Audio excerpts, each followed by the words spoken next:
Thank you for the opportunity to open today's Scholars presentation. I can't guarantee I'll say anything nearly as controversial as Stuart Borg's efforts yesterday morning, although discussing succession does tend to press a few buttons. I have to admit, though, I share Stu's enthusiasm for developing the North. Prior to launching into my topic, I need to thank a few people. My investor, Westpac Agribusiness. It's not lost on me that someone paid for me to travel the world investigating a topic I'm passionate about, a dream come true. Secondly, I need to thank these two very patient little boys. September is birthday season in our house. I'll be home next year, boys. Briefly, by way of background, I'm raised on a mixed farm on the Darling Downs, about an hour and a half west of here. I am an overqualified 20-year agricultural professional and estimate I've sat at some 300 Queensland family farm kitchen tables looking at the books. This has led to a passion for achieving better business management and succession outcomes for northern grazing families, and my Nuffield topic of the same name. I moved back to the home farm about 3 years ago, that being the home farm in North Queensland now. We're based on the Atherton tablelands at Evelyn, as the locals say. There's lots of other pronunciations, about an hour and a half inland of Cairns. We run it and 2 adjustment blocks with a couple of hundred Limousin and crossbred cattle. My story is that my brothers came home, succession started, I did my Nuffield, I reported my results, and my brothers left for Europe. At this stage, my kids and I are the only family now in North Queensland. Better business management and succession planning is fair game as a topic if you keep in mind the slide the Chile GFP finished on yesterday afternoon. Remember, succession was the top issue of all those that were listed. Even more of a concern in North Queensland, given our long-term marginal profitability. With this in mind, we have to consider if succession is the smartest option, and can approaching the issue, whole of business, help to develop a more workable business model. Now, when I say north, I mean the deep north, north of the Townsville-Mount Isa line, as there on the map. About 900 beef properties, about 700 businesses, and about half of those are the more extensive operators. The northern industry has significant issues in all 4 areas investigated under a whole-of-business approach, including production, land management, financial and social issues. Access and distance to market, climate change and government policy add to the challenges. Within this context, I went looking for ideas that can help us improve business management in the north, and my travels took me to nearly every continent. I even flew over Antarctica on the way home from Chile, so that was really exciting. I expected to see beef businesses more profitable than North Queensland. However, in reality, they were mostly very similar business models. Small positive returns, at best, being used to grow or develop an asset base. They tended to be producing quality or a value-added product rather than a base commodity, and had tight cost management, with high business standards in all facets of the business. In Brazil, better production skills were on show. Michael Lyons, who I think was sitting in the front here and has now moved, had very kindly introduced me to Ian Hill. Ian's balanced focus on nutrition and genetics was the part that I just found so thrilling, and I guess his firm business principles were the thing that really hit home there. Ian has a peculiar way of expressing how not to get into trouble and capitalise in a business. And he says no yellow on the property, meaning no big equipment, using all contractors. In Kenya, better grazing land management was on show. The Kenyan family spoke to us at length, and really the theme of what they were discussing was look after the land and it will look after you. African rangelands reminded me of home, and I guess at that point I was really intrigued in this idea that we can push harder at the stewardship culture and move us forward in that particular light. In Chile, I visit the Labe family, where better financial and succession management was on offer. I guess this was the first place I really struck some alternate ideas, and they're all familiar to all of us, apart from the typical intergenerational partnering model. But when we're talking about other models, and I'll come to that in a moment, this family really had moved on the idea of professional detours and then coming back to the family business, and also the model of setting up other enterprises within the family business. In Chile, succession was very legally focused, at least in my experience of that week or so, and I had lots of really interesting conversations with legal people in Spanish. I don't speak any Spanish. Family members were shareholders in many of these businesses rather than involved in the day-to-day management, particularly of the bigger businesses. There was a real focus in tapping into professional management. In Europe, and look, I'm preaching to the converted here on this slide, most of us have been there and seen what the different models have been over time, but it did strike me as interesting that the mainland Europeans tended to talk more about allowing their sibling who was willing to have a go get involved in the farm, whereas the English, Scots and Irish model was still more so looking at that oldest son model, which is what I'm very familiar with. In Scotland, I was hosted, I guess, by the delightful Heather Wildman, and she spoke at length of the facilitation skills she'd gained here over the years. And I guess, that was great to see, and that family meeting model was part of what she was keen to impart on me. So then when I got to Ireland, I actually ended up facilitating an impromptu pre-succession meeting for a family. I guess I've sat at 300 kitchen tables, so it wasn't a shock. But I guess they felt safe, that it was, a space where we could sit and discuss these things, and it was really just a pre-succession type of discussion. I guess in Ireland I was really struck by this, I saw strong patriarchs, which is the world over as well. The alternate models, like the land mobility service, were on show. There's some mixed reports on how that's gone in more recent times, but for them to come up with some sort of a service that can encourage the pairing of older landholders and young producers looking to take on some of those farms, I felt was, warranted a look. The academic approach to succession I found fairly thrilling. I guess, it's no secret with a few university qualifications I'd be a bit biased that way. But, I'm really thrilled that it's, in a way, been professionalised to that degree that people are studying it at an academic level.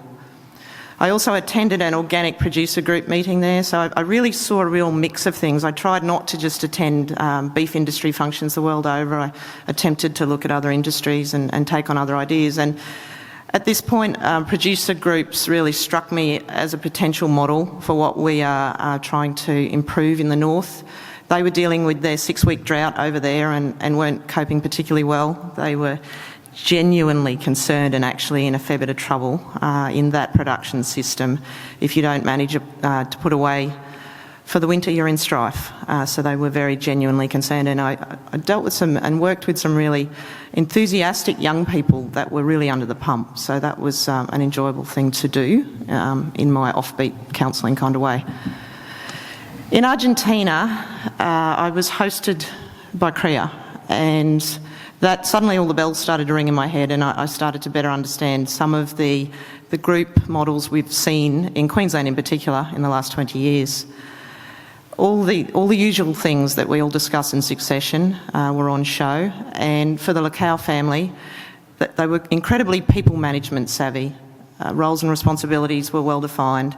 They were a great value-added enterprise, and hence my outfit, looking at cheeses.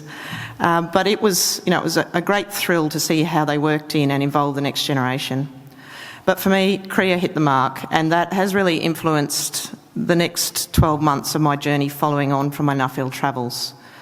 The group structure and the way they get in and share data, that again isn't new, but for mine, their way of being ground up in their approach to things really hit the mark with me, and I believe that particular model has a real fit in the north.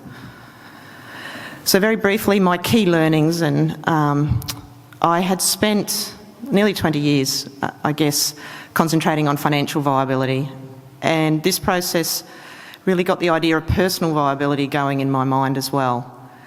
And what I'm really getting at is that approach of being aware of yourself and also your family's personal personalities and dynamics, coming at the idea of can you really work together, drill down and really consider can you form a highly functioning team, and is the current or the proposed business model good for you?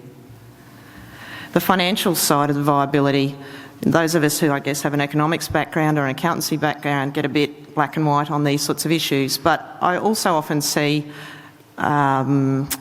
particularly the really emotionally engaged members of the family willing to let emotion cloud their judgment a little bit when they consider their financial viability, and hence that type of tool that I've developed there on the right.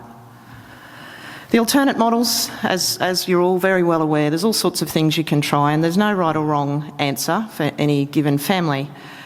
But, you know, the idea of starting early and allowing younger people to develop some sort of a separate enterprise, I just think there's no better way than having skin in the game yourself. And I guess that's why I've included that photo there, because there's an example of a family where they've allowed younger people to be involved. They've got better grass cover there. And those stalks at that time of year are actually a Lakina variety that are growing, and so they're trying new things. So I guess what I'm trying to foster is a culture of being business-minded or even entrepreneurial early. There are all sorts of government services, I guess, in the north where perhaps we're over-serviced in a way, but I guess it's because we do experience these wild kind of climatic events, and the floods this year are just one in a long list in the last 10 or 15 years. But we are very fortunate to have a rural financial counselling service in the north, and I'm completely biased because I sit on the board of that organisation. We are really about helping families understand their financial position and assess their options, but pre-succession is now part of that role. I've really pushed hard to try and encourage the counsellors to develop their skills and be more involved at that level. I just think it gives families a chance to have a crack at things before they engage their consultants to do the work. QRider have been administering for the last 3 years, and I believe it's just stopped in the last couple of months, the farm management grant. And that little grant, it was only $2,500, dollar for dollar. It really got families started on the process. The survey work that's been done is that 70% of the people who've taken up that grant have some sort of a plan developed, you know, on paper in their hand, and that is really quite a good achievement for such a small investment. $1 million a year for 3 years was what was involved with that small grant. I went all around the world, managed to get extremely jet-lagged. For those that know me, I'm not someone that copes well with travel. I got back to Victoria to visit Shannon Notter, and got off the plane, jumped in a hire car and drove up to Yendon to visit Mike Stevens. I walked in the door and he took one look at me and said, "You really shouldn't be driving." But that was the start of quite a good partnership that we've developed. So we've been doing business management workshops and succession planning type work. And I guess Mike's, he's an older man and just an incredible wealth of experience. And the fact that he's moved on doing a PhD in the topic and in the field at this stage of his career, you can understand really displays his enthusiasm for the work. So this brought me to a change of focus. How can we get better business management and succession planning happening in the north when we have all these challenges? And the way I've tried to go about it is to bring people together, and that's really been the recommendation of my Nuffield Scholarship and then what we've managed to put in place in the last 10 or so months. So again, I think Shan discussed this idea of opinion leaders being used in communities or being encouraged in communities to get very involved. And we've built this model around selecting an opinion leader in a district and allowing a group to build around those people, and then facilitators coming in that to help coming into that group and to help the process as required and as invited. It's really to get peer groups of like-minded people happening in communities where that hasn't typically been the model for what goes on. It's not uncommon to run workshops in those places and have nobody turn up. There is real workshop fatigue, and so we're trying to come at ways of getting people there and lifting the bar and getting the capacity building happening. There's also this unique opportunity where we have succession unfolding, and we all say, look, succession is an issue everywhere, but in particular up there, it's the intergenerational change is really happening now. So there's a really unique opportunity to get in and capacity build at this stage. I've been a great promoter of travelling to learn, despite being a jet lag sufferer. I think it's the only way to go. If we can get people off their own dung heap and going and looking at what else is happening, I think that, is a fundamental way of breaking down mindsets that may not be particularly helpful. So we've formed a network. There's about 50 producers across 4 groups now. Really the basic tenets of our approach is training, coaching and travel to learn.